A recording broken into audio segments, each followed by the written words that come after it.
I'm going to start a new track called Working Wednesday, or maybe it's going to call Work Wednesday. I'm not sure, but Working Wednesday is the point.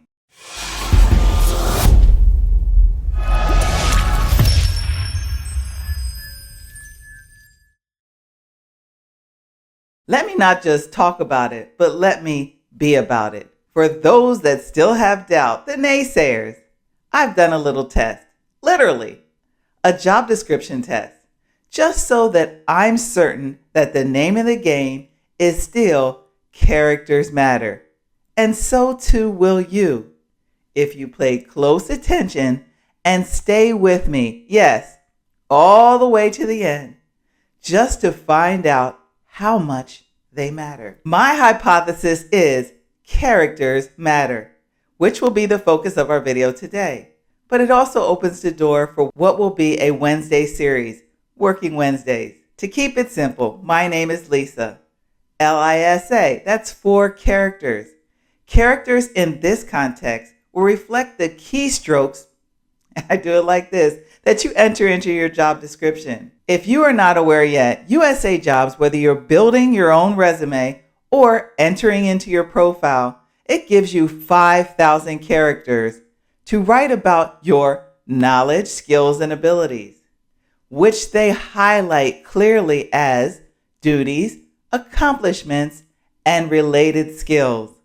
I went ahead and did some of my own detective work because things change, and I'm always open to be fact-checked or open to learn new things. So I validated my own hypothesis. I created in my already established USAJOBS profile a new resume by simply clicking, as they say, build your own resume. I called it simply test. I like it easy, y'all. So I typed in XYZ. No, I didn't type in every single one. I copied and pasted until there was more and more. And I did it until I couldn't anymore. Then what I did is I copied all of that I put in there and I pasted it into a Word document. And lo and behold, you see it for yourself. It didn't stop until I reached nearly 5,000 characters, which supports my hypothesis, supported in 2 ways. One, historically, they raised the count from 2,500 back when USA was revised several years ago when I was working with veterans and civilians like you. And 2, for practicality. You can't have this as the age of technology with a wealth of information and expect the federal government doesn't use it too. There is no way for the federal government to acquire all the information they need from you in a 2-page resume. They want more information, and they've provided you with a means in which to do it, called the federal resume. This is the format in which to obtain it, but they can't get it if you don't give it. Consequently, they're providing you with a means not to an end, but to a new beginning with the federal government. To further bring this point home, I saved my new job, my test resume, and sure enough, there it is, right alongside the other jobs in my resume that I didn't even enter this time. Right there they are.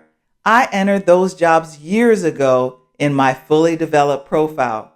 Your profile and your federal resume are one in the same, but you can create different ones by simply saving them. Is the light bulb on yet? This is smart, and it's how I've helped hundreds of applicants and how I got my own job with the federal government, and you can do the same. What you type into that profile is critical, and it will stand alone to become your federal resume. Working Wednesdays are for you, the viewer, who can stay until the end and work it out. This is how the resume gets done and the job gets got. I suggest you watch them all because you just might find valuable phrases and keywords that you had not thought of, filling up each one of your sheets, giving you choices more than you need. If you don't utilize those 5,000 characters, which potentially can equate to hundreds and hundreds of keywords, well-written sentences, then you simply lessen your ability to stand out in the crowd. And a crowd could be thousands. I'm going to be posting content that can maximize how you describe your position in such a way that isn't a copy and paste from their job description, which is a no-no. And it tells you that because either you just didn't think about it or wasn't quite sure how best to write it. Well, smart people, I'm going to make it easier for you because that's what I do. What you're going to need is to simply listen. Listen, learn, screenshot at times, and maybe even rewind and write it down. But most importantly, you're going to need to be patient. Woosah. You just have to watch all the way to the end of the videos, and most particularly the ones in the tutorial, because in there you're going to find where you struggle and have a solution. If you're just catching up, I work for the federal government, but before I started that, I worked for the Department of Labor and Industry, where I gave workshops on this very thing. And since I've done it before, someone would always say, Lisa, isn't that plagiarism? If we use what you say and what you wrote? And I say no. It's simply a well-constructed sentence. Isn't that what you want? If I wrote down on the board, and I literally did, Lisa took a walk to the park, and you wrote it down, Lisa took a walk to the park.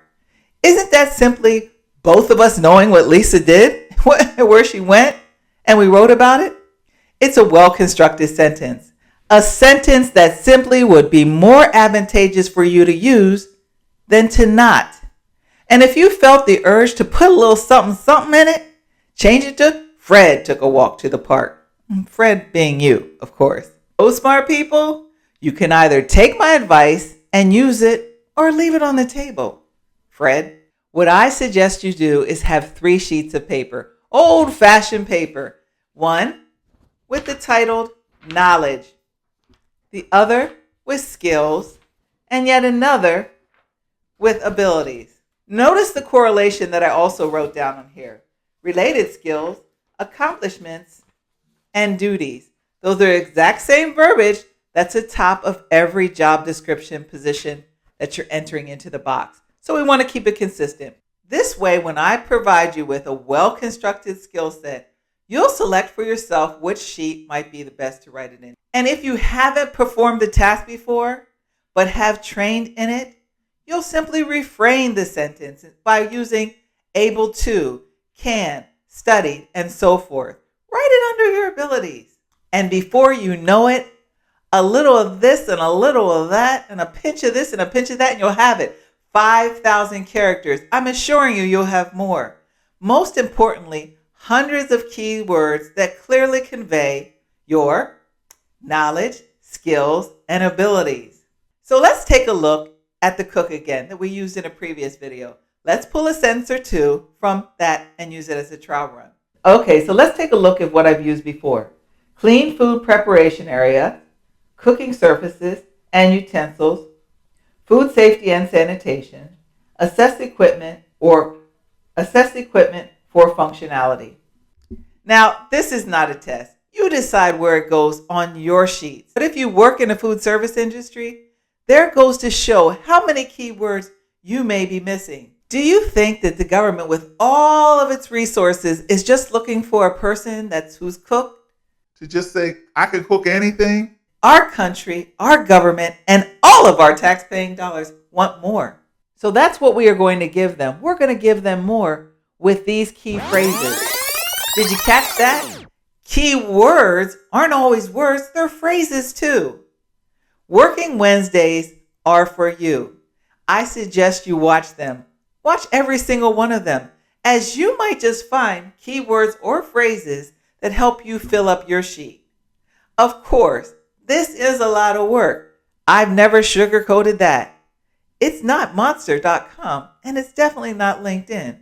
But since you're here on Easy Federal Resumes and more, I'm going to do a little more. Well, let me give myself some credit. I'm going to do a lot more than other coaching channels because you're worth it.